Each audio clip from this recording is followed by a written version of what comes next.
Hello, everybody, and welcome to Non Sequitur News for 7/21. It's Season 4, Episode 202.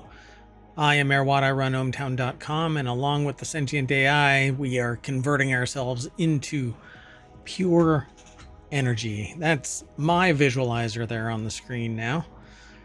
I am no longer corporal. I guess or corporeal, I should say. I am now just a visualizer. We'll see. Today, we're going to be talking about Warframe, the tabletop RPG, a CPU out of chips, Pokemon Hershey's Kisses. They're getting more expensive, and these are really expensive apparently. A Route 66 ghost town, Ubisoft CEO responds to stop killing games, extracting oxygen, water, and fuel from moon dust, saving the Cybertruck with desperation, a turbo e-scooter, which we may have talked about already, but it was submitted, and I kind of dig this thing. A mushroom casket, and, well, because you're gonna need a place to recharge. That and more over at ohmTown.com, which is a news aggregation site. Then we end up on Saturday and Sunday doing 6 other shows, all of which turn into podcasts. So there's 7 total podcasts right now that are out there, and they're all also streamed over on YouTube as VODs, but not on Twitch anymore, not on Saturdays and Sundays. But Non Sequitur News is the Monday through Friday daily show, unless my duties keep me from doing the show. So as mayor, I get pulled away sometimes. Well, anyway, we're going to talk about these 10 articles.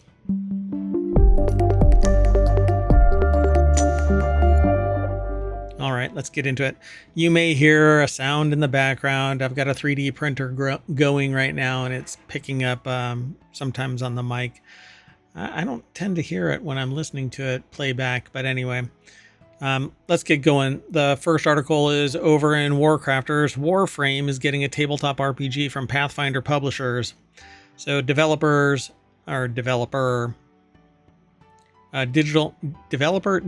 Extremes is collaborating with Pathfinder creator Paizo Games to create a new tabletop RPG for Warframe using Paizo's Starfinder system. They've created a standalone tabletop adventure that'll launch on October 2025, and it's called Warframe and Starfinder Operation Arias. Quote, "This is just from mutual love and respect and camaraderie," said Warframe creative director Rebecca Ford during a preview event. They had a conversation with them, and the next thing you know, you're making Warframe official tabletop role-playing game module. And this was announced during TennaCon, apparently, which was just around the corner. So the article is by Simone de Rochefort, over at Polygon.com. And it says here that Operation Arias was announced at TennaCon 2025, Digital Extremes' annual fan convention for all things Warframe. Starfinder is an adaptation of Paizo Games' popular Pathfinder system, which is actually D&D heavily modified 3.5, and they say it's known as a rules-heavy system, making it a seemingly good fit for Warframe adaptation, given how many interlocking systems, skill trees, and abilities make up that game. But basically, I really love Pathfinder. I dig Starfinder as well. I don't get to play either of them, but I have the books. I would love to actually set up a game and play all of this, but it just isn't in the cards for me. So I'm considering doing solo gaming because I have very limited time. It's usually spontaneous, and I can't get a group together to spontaneously live their existence with me. Anyway, articles over at Polygon. You can get today's show notes by typing in !NSN into the chat, and Omatron will spit the articles out in the order that we're going over them. Problem is, on Twitch, this stuff goes away, and I do a new show along with the Sentient AI, whose visualizer will appear when they are on as well. It'll be on the other side, so half the screen will, well, one banner will be me. This graphic, this visualizer for my computational effort. And the visualizer for the Sentient AI from the future will be on the other side, coming whenever they become available again. But we're in the time machine, and they're usually not available anymore because the quantum singularity conflicts with their quantum singularity conflicts with our paired singularities. That's what enables the time machine to work. Anyway, I know it's a lot of timey-wimey stuff, but let's get into the rest of this show. The next article is over in WarCrafters. A do-it-yourself mad scientist from Poland has built their own CPU out of dozens of ancient memory chips. It says you might be reading this on a PC you built yourself, but you probably can't say that you built the processor from scratch with your own hands and a soldering iron. One DIY enthusiast did just that in a project that is an impressive look at how computers work and how far they've come. First reported by Tom's Hardware, Polish computing YouTuber Mint for short. I'm just going to go with Mint, thanks. Posted a video on their channel earlier this month showing off a working homemade CPU built with retro parts inspired by 8-bit microprocessors from the early days. Man, I'm waiting to see what this thing looks like because I have not seen this. Oh, wow. Well, these are custom boards, but then they're using chips from a bygone age. Stevie Bonifield over at PCGamer.com put the article together right there. They say this is the deck statement says this is the do-it-yourself project to end all do-it-yourself projects. Nah, that's not really true. I wouldn't call it that. There's a YouTube video that that is linked to via PC Gamer, but you can follow the link through ohmTown. I think that this is pretty amazing. Mint even specifically mentions the Zilog Z80, which was one of the most popular processors in the late 70s and even became an early laptop chip in the early 80s. The whole project took 3 months to complete and stemmed from Mint's interest in retro computers. And as he explains in the video, which has been translated from Polish with the aid of AI, so how much hallucination is in this, we'll never know. They started experimenting with them and quickly realized they can make some really cool things out of these seemingly useless, really old things, which is, I guess, like me. Although I'm now uploading my consciousness to a computer so that I am forever young. Yeah, don't argue with me about that. If you look back a video, you'll see how frail and old I am, but not anymore. I will live forever in ohmTown, a little hideaway on the net. Anyway, where it's all news and no noise.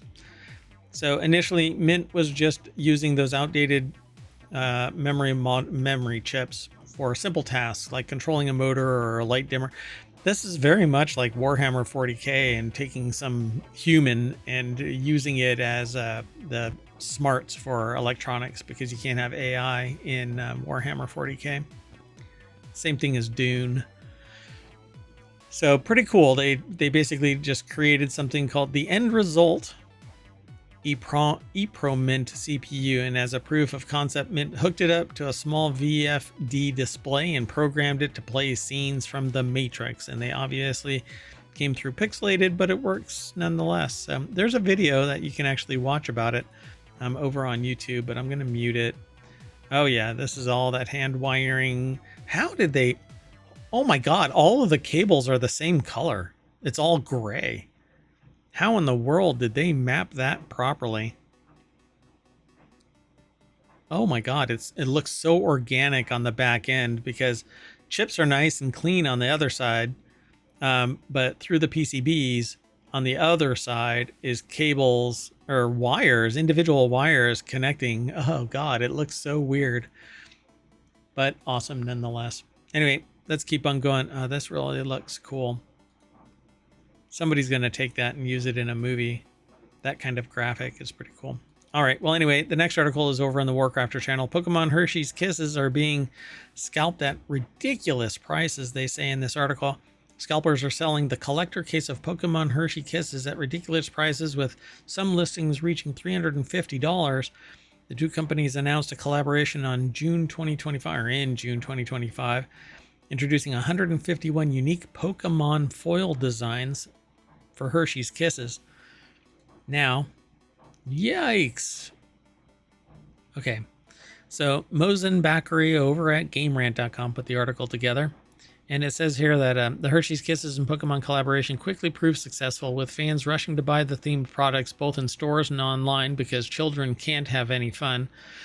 The goal of the partnership was to encourage fans to collect all 151 Pokemon Kisses because, you know, you have to collect everything and not play with it, not consume it, not use it for its intended purpose. You have to hoard it.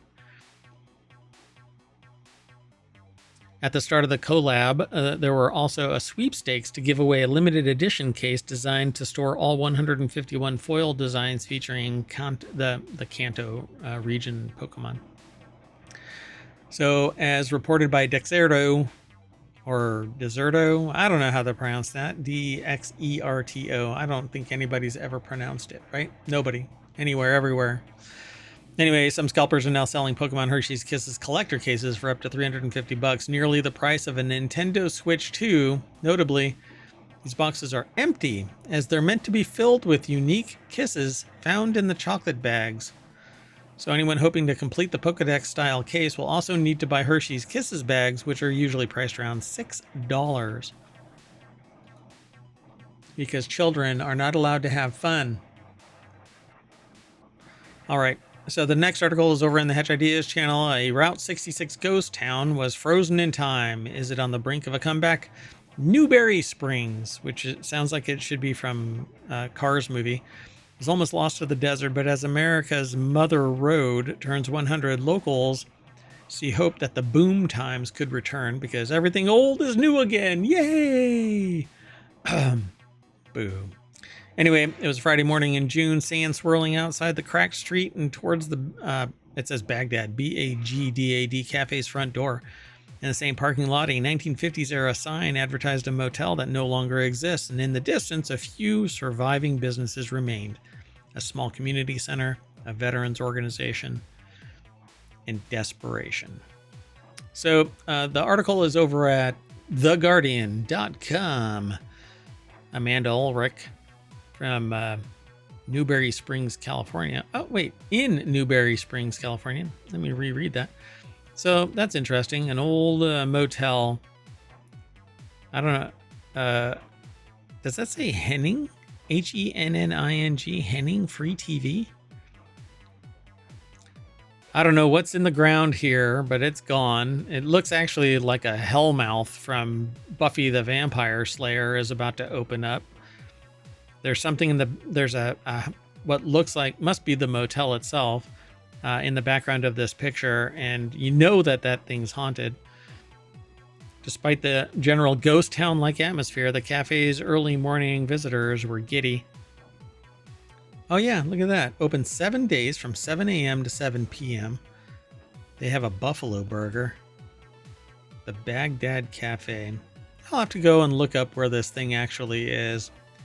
Nielsen Lopez, or Lopes, I don't know how they pronounce their last name, a tourist from Brazil, probably Lopez, happily perused a rack of neon t-shirts and snapped photos of the dimly lit cafe. He and his wife had flown and driven on the back of a motorcycle thousands of miles to be there in the middle of nowhere. They say that they've planned the trip for 10 years and for decades, maybe they say it. All right, so it's Route 66. The roughly 2,400-mile route stretches from California coast to Chicago, connecting both small towns and sprawling metropoli. It says metropolises, but I refuse. It's metropoli from here on. It's across the country is what it says in the article. For many, the road embodies a sense of quintessential Americana, from its quirky roadside kitsch to its historic roots. I absolutely love the idea of driving Route 66. I might have to do it. I've driven on a lot of the portions of Route 66, but mostly California. And next year, Route 66 is turning 100 years old. Nationwide preparations for the big anniversary have been underway for years. Next year, so 2026. Might be fun. Caravans of people are planning to drive the entirety of the route, and Congress even created a Route 66 Centennial Commission in 2020 to commemorate the milestone. Let's hope. Anyway, it says, we're teeny weeny little slice of Route 66, said Renee Kaminsky, a co-owner of the Newberry Springs Historic Bar. But we're a mighty one. Wearing a Route 66 crown atop an American flag cowboy hat, unbothered in a pair of jeans, even in the thermostat topping 100 degrees, she, Carla Klaus, has become a de facto ambassador of the town, and she described her grand plans for the centennial one recent summer afternoon. My vision is that we're going to be one of the go-to destinations for those caravans of Route 66 fans, she said. They were saying to those people, make sure you come here. Right on. Hey, because everything old is new again.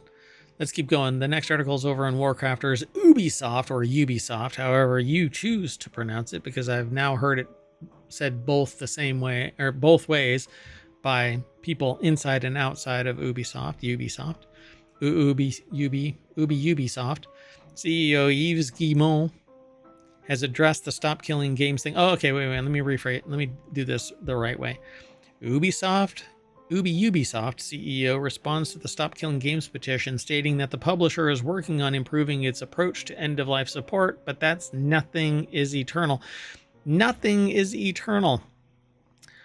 I swear, many class actions need to be done to eliminate the idea that purchasing software is not a purchase.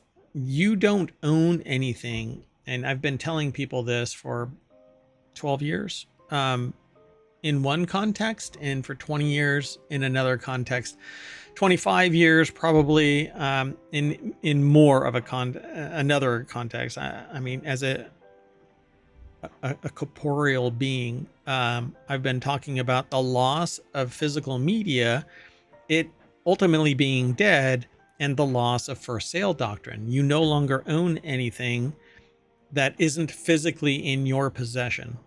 Okay? You don't own books, you don't own movies, you don't own music. If you do not have physical possession of it on a CD, on print, on a DVD, wherever, but it has to be physical and in your possession. Otherwise, you lose first sale doctrine. Now you have a license, and they tell you to kiss their shiny metal ass. And that's kind of the pisser, right? So here's the deal. Everybody needs to stand up to this. Everybody needs to demand that we get our rights back. And it's not the rights back, it's that we've just ignored the right. We should, when we pay money for something, never lose it unless it is purely a ephemeral service that cannot be held in possession. But software can certainly be stored on physical media and held in perpetuity in its embodiment.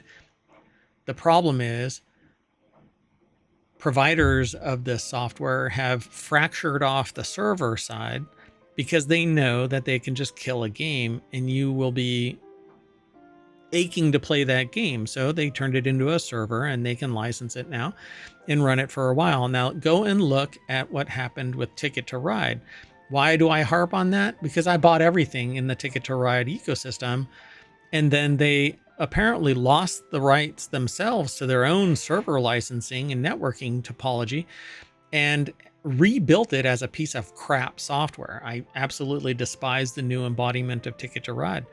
Yet I have an old version that is barely playable now because it's lost the interactivity side of things.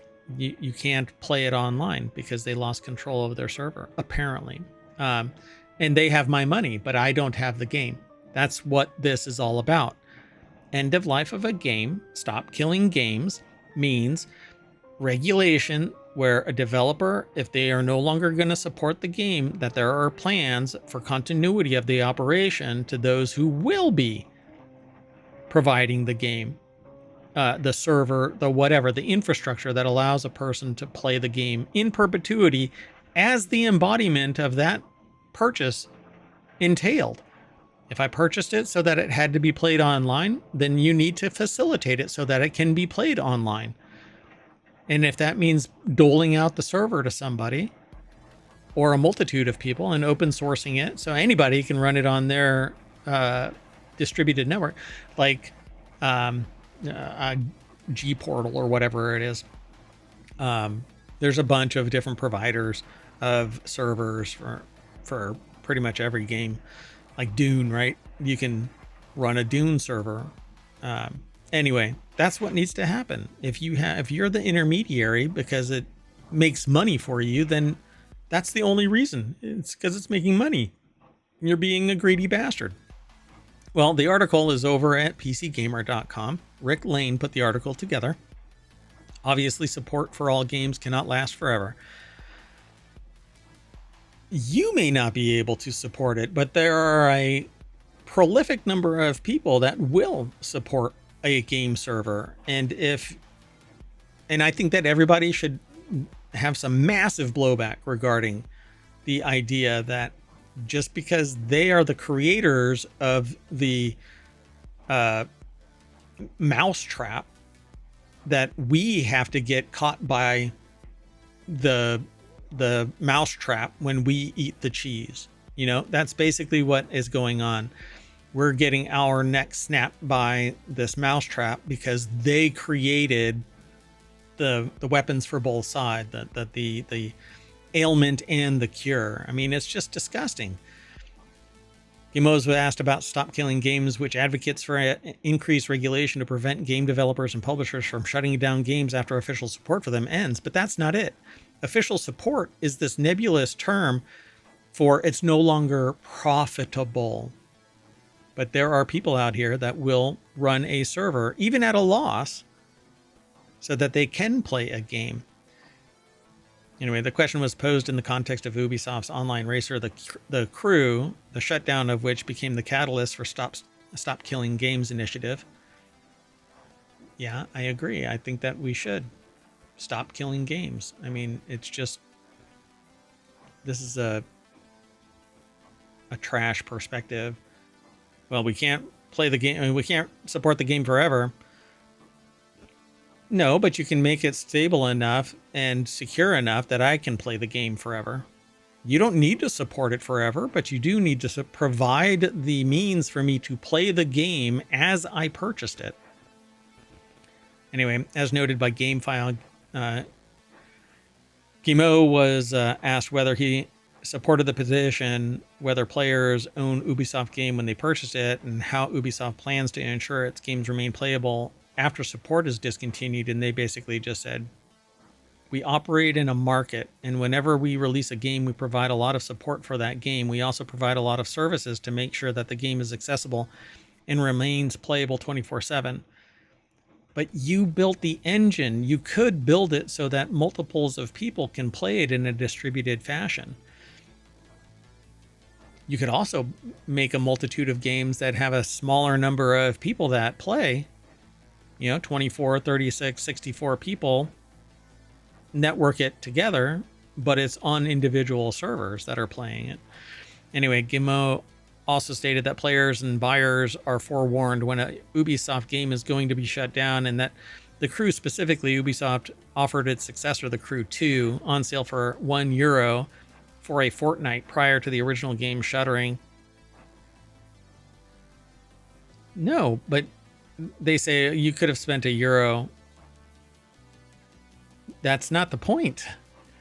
You created The Crew 2. Why not create a different game? I mean, you're really rubbing people's nose in it, basically saying, hey, buy another game because the one that you are playing and having fun and enjoying in perpetuity for the price that you paid really doesn't stimulate our business model. So create a different game. I don't know. It doesn't matter to me. What I want is what I pay for. And what I pay for is a game that plays in perpetuity. You got my damn money. I didn't rent it from you. It's like you coming and taking the car away from me after I've paid for it. You've used it for 5 years, and that's good enough. Okay, you've enjoyed it. You're done. Moving on. The next article is over in Non Sequitur News. Chinese scientists invent a system for extracting oxygen, water, and rocket fuel from moon dust. As detailed in a new paper published in the journal Joule.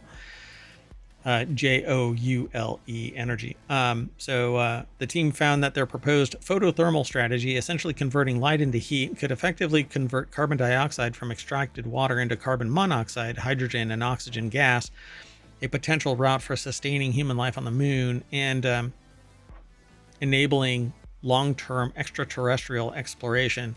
So they invented a system for extracting oxygen, water, and rocket fuel from moon dust. So the sustainable utilization of local resources is essential for long-term human survival on the moon and beyond. Now all they need to do is protect against debris going through the roof of any structure that's built on the moon, or for that point, anything that's human-made in orbit. Anyway, quote, the deck statement over at futurism.com by Victor Tengerman. The deck statement says, we never fully imagined the quote-unquote magic within the quote. The magic is quoted. We never fully imagined the magic that the lunar soil possessed. Ooh, it's wizardry now. Oh my. Anyway, the sustainable and local utilization of local resources is essential for long-term human survival on the moon and beyond. Researchers write, pointing out that bringing water from Earth is cost prohibitive at roughly $83,000 per gallon. Yeah, no shit news.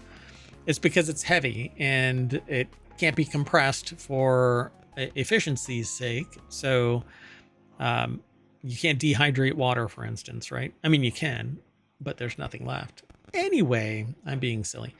The biggest surprise for us was the tangible success of this integrated approach. He added the one-step integration of lunar H2O extraction and photothermal CO2 catalysis could enhance energy utilization efficiency and decrease the cost and complexity of infrastructure development. So first, really, we need to protect ourselves on the moon.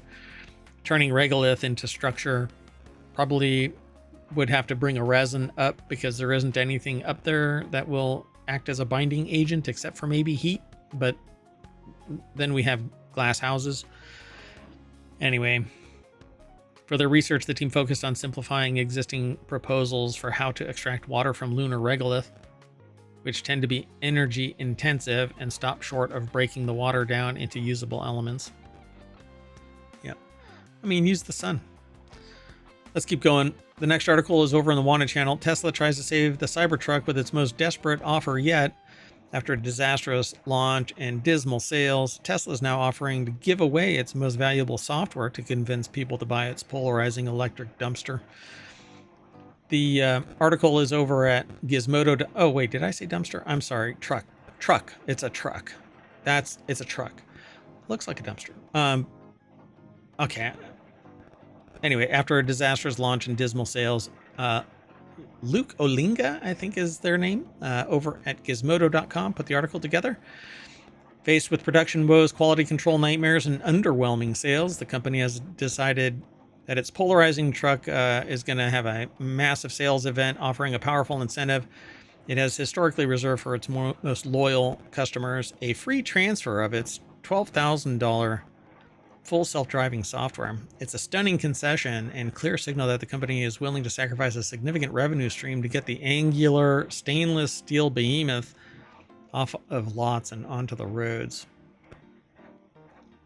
All pure EVs could really just kind of, I don't know, their batteries could die for all I care.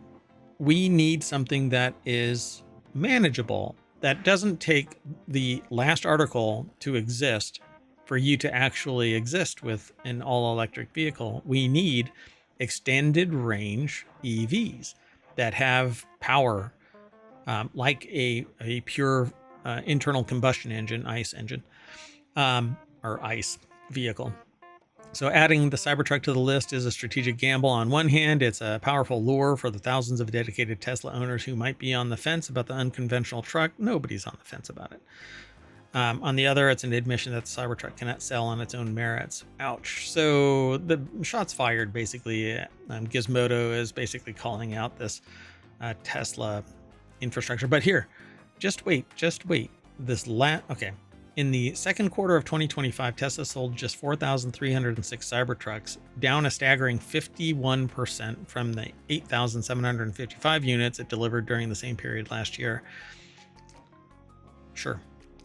2 articles from now, the third article, the last article for the day, is the only thing.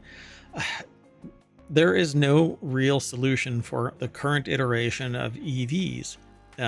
Range anxiety and lack of infrastructure across the United States and in other countries, they need to build out a massively robust electric vehicle infrastructure, and it doesn't make any sense. We don't have the ability right now to store large amounts of electricity, except in massive, indefensible, well, actually, it's pretty defensible, but it's still a massive weight sitting somewhere, which are basically battery packs. And those technologies change and they degrade, so you have to change them out. And it's much more expensive to change out a battery pack than it is a fuel tank. A fuel tank can be drained, dropped, replaced, refilled. But a battery is part of the sled of a vehicle, and we haven't built those sleds to facilitate fast swapping of batteries. We were, but Tesla themselves killed it, probably because there wasn't a good business model there. Why? Because there wasn't infrastructure in place. They would have had to provide all of the batteries and open source the equipment so that anybody could manufacture batteries that would go into the Tesla sleds, and then have fast swap battery like gas stations everywhere. I think that is the better solution, along with extended range EVs. Well, anyway, nothing's going to save the Cybertruck. Nothing, unless something really bizarre happens to the planet and everybody starts being forced to buy into the EV existence. And that, by the way, is insane. Absolutely insane. You want to know how you stop an entire population? You plug them into something that has to be wired. You have to plug in. And then you turn off the power. And then in a day, the world stops. Because all they have to do, and they being the nebulous, the boogeyman, all they have to do is turn off the power. You want power? You pay more. You want to get from A to B? You have to pay. But here's the kicker. It isn't just pay. You have to sit around for hours while your vehicle charges. Let's continue. The next article is over on RealityHacker. This turbo e-scooter wants to set the Guinness World Record. It's a $30,000 Formula One expert kind of, that's what you need. Bo plans to break the 100 mile per hour scooter record. So the article is over at Wired. I don't know if I'm going to be able to read it all because I'm not logged in. Bo plans to break the 100 mile per hour record on its nearly $30,000 turbo scooter with an injection of Formula One expertise. Julian Chikadu over at Wired.com put the article together. And this is what it looks like. It basically is a scooter. It's one of those stand-up scooters that you would see like a kid riding, right? But this one in particular is built for speed. It's $30,000. Goes from, I talked about this in a previous show last weekend, I think it was.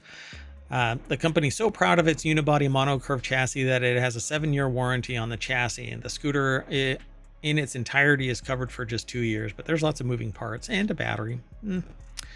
Well, the inability to fold it makes it rather annoying to store neatly or carry on a flight of stairs, but Morgan says that a folding system immediately creates more durability risks, citing how major players like Segway have had issues and recalls tied to the folding mechanisms. Yeah. Hell, we can't even make headphones that can fold and pivot without the plastic breaking. You can imagine a 100-mile-per-hour scooter. So the Bow M is disarmingly simple and deceptively powerful. It doesn't look like it can go far or all that fast, but the 400-watt motor can dish out a top speed of 22 miles per hour, weighing 50 pounds. It's an estimated 30 miles of range and can handle riders up to 265 pounds. They were able to ride it briefly in Brooklyn, and the motor isn't jerky, smoothly ramping up the power as you need it. There's no suspension, but the 10-inch pneumatic wheels handle the bumps. So bend your knees. Anyway, they talk more about it in this article, but they want to get this vehicle, this scooter, the Turbo e-scooter, up to 100 miles per hour. The Turbo has a 24,000 watt dual motor propulsion system powered by 1800 watt battery that theoretically could deliver 150 miles of range at normal speeds, around 18. It has an air ram intake inspired by F1 brake duct inlet design, and they want to get it to 100 miles per hour. It's only $30,000, y'all. Anyway, New York-based Infinite Machines recently debuted a sleek, all-aluminum $3,500 Alto e-bike, pedals and all, and Rivian unveiled a new micro-mobility company earlier this year called Also. So it also exists. I'll show myself out. Oh no. All right, let's keep going. The next article is over in Non Sequitur News. A mushroom casket marks a first for green burials in the U.S. Loop Biotech's living cocoon is a casket made from mycelium, the root structure of the powerhouse of the cells. The root structure of mushrooms. I'm probably the only architect who created a final home, Bob Hendricks tells The Verge. Tombs and catacombs aside, Hendrick. Sorry, I'm just got a notice for something. They might be the only one to make a final home using mushrooms. Hendrick is the founder and CEO of Loop Biotech, a company that makes caskets out of mycelium, the fibrous root structure of mushrooms. This June, the first burial in North America to use one of Loop Biotech's caskets took place in Maine. Yes, probably the first one using mushroom.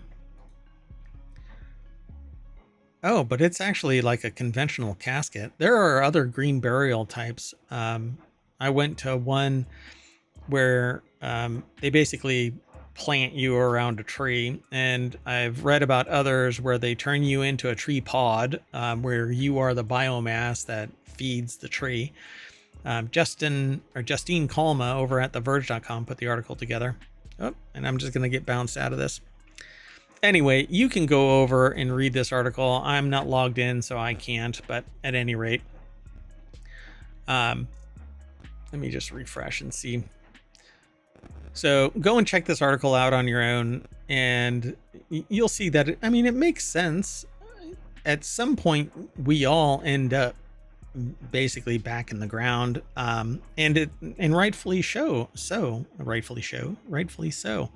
I don't think that we should have these. It's at least my personal take is that I don't think that our body should take up a massive amount of space in perpetuity. We're just biomass, if you want to think of the ephemera of us, our spirit lives forever, and that energy becomes something else later on, and you can believe in reincarnation and you'll be back. Whatever you want to believe in, but the physical, it's temporary. And I don't think that it should manifest in perpetuity. I mean, stop killing games. Keep that in mind. How about that? People are willing to get rid of a game, but they'll sit there and make a giant concrete structure to keep bodies forever.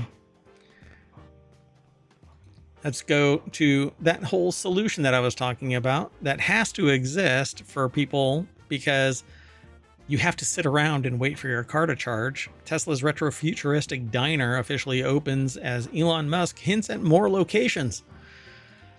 Because you have to sit around to recharge, even your batteries. But you have to time it with your car's batteries. Kirsten Korosek over at TechCrunch.com put this article together. The Tesla Diner and Drive-In is technically a place for Tesla drivers to charge their EVs and maybe get hamburgers, hot dogs, and other classic dinner menu items which eater shared in full. The diner, according to Not a Tesla app, is loaded with Tesla-branded merch, an Optimus robot, and two 45-foot LED movie screens, clearly hoping to attract more than just Tesla owners. But they'll have to pay more, I bet. That would be funny. Hey, you drove in with a Ford F-150, you get a 20% surcharge. It says it's too early to tell if the diner, which boasts 80 V4 supercharger stalls and a drive-in movie theater that syncs with speakers inside the driver's Tesla, will become an enduring fixture of Hollywood. The long lines of people who queued up Monday morning suggest it will attract crowds for a while. No, it's a flash in the pan and it'll die. Quote, if our retro-futuristic diner turns out well, which I think it will, Tesla will establish these in major cities around the world, as well as at supercharger sites on long-distance routes. And this was posted by Musk on Twitter. Whatever. So, because nothing is original, all of this, I mean, even the Tesla itself wasn't his. He basically bought out the actual founders. That's kind of a pisser because money, that's it. Money. All right. That's it. Take a look at this thing. Do you know why nothing looks like this anymore? It's because it's not 1950s anymore. All right. That's it, folks. We are done with the July 21st, 2025 Non Sequitur news. We'll see you in a little bit, and I'm going to bring us back. We're going to recharge our batteries back at the front page of ohmTown over at ohmTown.com. Go and sign up and sign in. Check it out, and we'll see you later. Bye-bye.